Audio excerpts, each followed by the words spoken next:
పేరు శ్రీనివాసరావు. శ్రీనివాసరావు గారు ఏం చేస్తుంటారు? వ్యవసాయం. వ్యవసాయం రైతు మీరు. మరి ఏంటి ఏ రైతుల పరిస్థితి ఏంటి, ఎట్లా ఉంది మరి ధాన్యం పరిస్థితి? బ్రహ్మాండంగా ఉంది. ఎంతకు పోతున్నాయి బీపీటీలు ఇవన్నీ? బీపీటీలు 1500, 1450 అట్ట పోతున్నాయి. సన్నాల పరిస్థితి? సన్నాలు 1750. 1700 పోతున్నాయి. కౌలు రైతులకు కూడా ఇబ్బంది లేకుండా ఉందా? ఏడు బాగానే మిగులుతాయి. ఇబ్బంది లేదు రైతులకి. మీ పేరండి? నా పేరు అంజయ్య. ఏం చేస్తుంటారు? ఉచ్చులు చేసుకుంటా కొంగలకి. మరి ఎట్లుందండి ఇప్పుడు చంద్రబాబు నాయుడు గారు వచ్చి 6 నెలలు అవుతుంది కదా, ప్రభుత్వం ఏ విధంగా కొనసాగుతుంది అనుకుంటున్నారు? ఏం సాగుతుంది, ఇంకా అట్లనే ఉన్నదండి. ఏం పనులు ఇంతవరకు ఏం పనులు చేయలే మా కాలనీకి, మా ఎరికల కాలనీకి ఏ పనులు చేయలేదు, ఏ పనులు కాలే. మమ్మల్ని పట్టించుకున్న వాళ్ళు లేరు. అది మాకు పింఛన్ కూడా రావట్లేదు. లేదు, నాకు 60 ఉంటాయండి. ఏది మమ్మల్ని పట్టించుకున్న వాళ్ళు లేరుగా. ఈ 6 గ్యారెంటీలు ముచ్చట ఏంటి మరి? చంద్రబాబు నాయుడు గారు చెప్పారు కదా చేస్తుంటారులే. ఇప్పుడు 2 చేసిండుగా, ఎన్నగా చేస్తుంటారు. అందుబాటులోకి వచ్చాయి బాబా గారు? మాకు బాగానే ఉంది. వాడు చేతి నేనే చెప్పాను. 2 వచ్చాయి కదా అమల్లోకి, అది ఏవేవి అమల్లోకి వచ్చాయని అందుబాటులోకి వచ్చాయి? 4000 అన్నాడు. గ్యాస్ ఒకటి ఇచ్చిండు. త్వరలో ఏదో మళ్ళీ ఇంకోటి బస్సు ఫ్రీ ఒకటి అంటున్నారు. మళ్ళీ జనవరి ఫిబ్రవరి నెలలో మళ్ళీ రైతు భరోసా చేస్తామంటారు. అది అంటే గ్యాస్ బండల పైసలు అందరికి పడతలేవు అనేసి అంటున్నారు కదా. కొంతమందికి పడ్డాయి, కొంతమంది పడతాయి, చిన్నగా పడతాయి అనుకుంటున్నాం. మాకైతే పడ్డాయి. మీకైతే పడ్డాయి, మీకైతే మంచిగానే ఉంది. ఇప్పుడు వచ్చాయండి 60 సంవత్సరాలు మీకు? ఈ మధ్యనేనా? ఈ మధ్యనే వచ్చినాయి. ఈ మధ్యనే ఇక్కడ రాలేదు, ఉంది కానీ జరిగిపోయింది. ఓకే, మరి ఇప్పుడు ఈ 6 నెలల కాలం వ్యవధిలో ఈ 6 గ్యారెంటీల పరిస్థితి ఏమైంది? చంద్రబాబు నాయుడు గారు చెప్పిన 6 గ్యారెంటీల పరిస్థితి ఇంతవరకు 6 గ్యారెంటీలు కూడా పనులు చేయలేదుగా. ఏది చెప్పాడు ఆయన చేసింది ఏది? ఇంకా కరెంటు బిల్లు ఛార్జీలు ఫిరిమైపోయినాయి, బాగా పెరిగిపోయినాయి ఈయన వచ్చిన తర్వాత అనేసి అంటున్నారు కదా. మరి మాకు అప్పుడు అంతే వస్తుంది, ఇప్పుడు అంతే వస్తుంది. కరెంటు బిల్లు నెలకి నాకు 350 వస్తుంది. ఇప్పుడు కూడా అంతే వస్తుందా? మరి ఈయన వచ్చిన తర్వాత పెంచేశారు అనేసి అంటున్నారు కదా. ఏమో గిట్టని వాళ్ళు అంటారులే, గిట్టని వాళ్ళు ఉంటారు, ఆపోజిట్ పార్టీ వాళ్ళు ఉంటారు కదా. ఇప్పుడు సాచిటీ పెడితే వాళ్ళన్నీ ఇవే చదువుతారు బాగలేవు అని. మరి అది మనకు బాగుండే అని చెప్పాలి. అది మద్యం పరిస్థితి ఏంటి? మద్యం ధరలు ఎలా ఉన్నాయి? అంతే తెచ్చినాయి, అప్పుడు వాళ్ళే తెచ్చినాయిలే. మద్యం పరిస్థితి, మద్యాన్ని కూడా తగ్గిస్తానే చెప్పారు కదా బాబు గారు. అక్కడ పోయి తాగితే తగ్గుతాయి. ఇప్పుడు గురిజాల పోయి తాగితే బెల్ట్ సాగు కలిపి తగ్గుతాయి. అది ఊర్లో తాగితే కొద్దిగా పెరుగుతుంది. తెచ్చి అమ్ముతున్నారా? అది ఇప్పుడు తల్లికి వందనం కింద ఎంతమంది పిల్లలు ఉంటే అంతమందికి తల్లికి వందనం వేస్తాను అన్నాడు. 15,000 అన్నాడు కదా, దాని ముచ్చట ఏమైంది మరి? వేయలేదుగా. ఏది వేసింది? ఏది ఆయన అన్నాడు, వాగ్దానం ఇచ్చాడు, ఏది వేసింది? ప్రతి మహిళకి 1500 అన్నాడు నెలకి. ఏది అవి కూడా లేవు.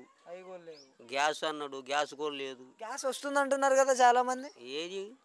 కొంతమందికి వచ్చింది, కొంతమందికి వాళ్ళకి ఇస్తున్నారు, కమ్మ వాళ్ళకి ఇస్తున్నారు, మాకే లేదు, ఎస్టీలకి.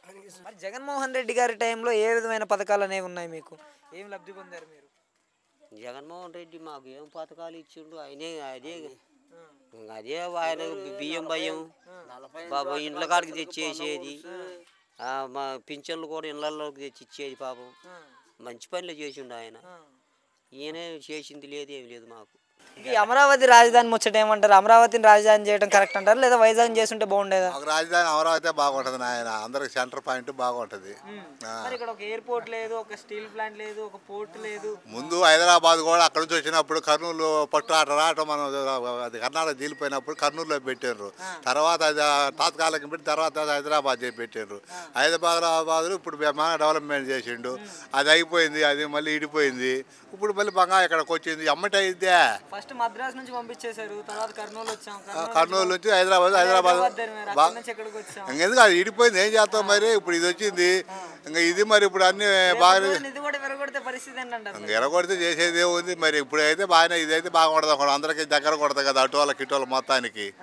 అది సెంటర్ పాయింట్ అంటారు. సెంటర్ పాయింటే మరి. ఇటు అసలు వర్షం పడితేనే నీళ్ళన్నీ ఆగిపోతున్నాయి అనేసి మొన్నటి దాకా ప్రచారాలు జరిగినాయి కదా. బాగానే ఉంటదిలే, బాగానే ఉంటది. డెవలప్ చేస్తారంటారా? డెవలప్ చేస్తారు. అంటే వెనకబడ్డ కులాల వాళ్ళకి 50 సంవత్సరాల వాళ్ళకి పింఛన్లు ఇస్తా అన్నాడు కదా, దాని ముచ్చట ఏమైంది మరి? 50 సంవత్సరాల వాళ్ళకి కూడా ఇయట్లే, లేదు, ఇయలే. 60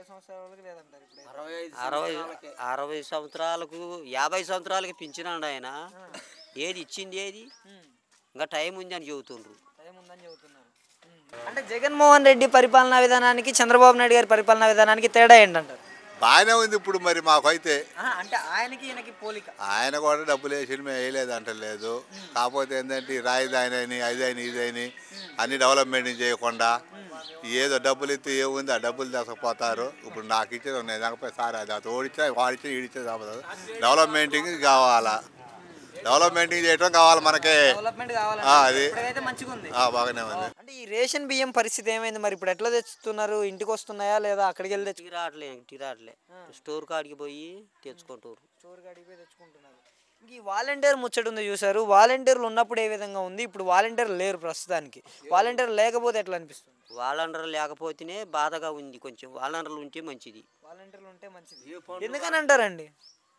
ఎందుకని అంటే ఇంకా వాళ్ళు పాపం మనకు ఏ పనులకైనా వాళ్ళు ముసలా ముతకలు పాపం బయటికి పోకుండా మంచిగా తెచ్చి ఇచ్చేది వాళ్ళు. ఇప్పుడు ఎవరున్నారు? ఎవరు పోయి వాళ్ళు వాడికి పోయి తెచ్చుకుంటారు. ఇంకా అది జరుగుతున్నది. ఇప్పటికైతే మంచిగా అనిపించట్లేదు మీకు ప్రభుత్వం అయితే? మంచిగా అంటే ఇంకా మంచి అక్కడికి చెడ్డ అక్కడికి అయ్యా అందరూ అట్లనే చేస్తున్నారుగా.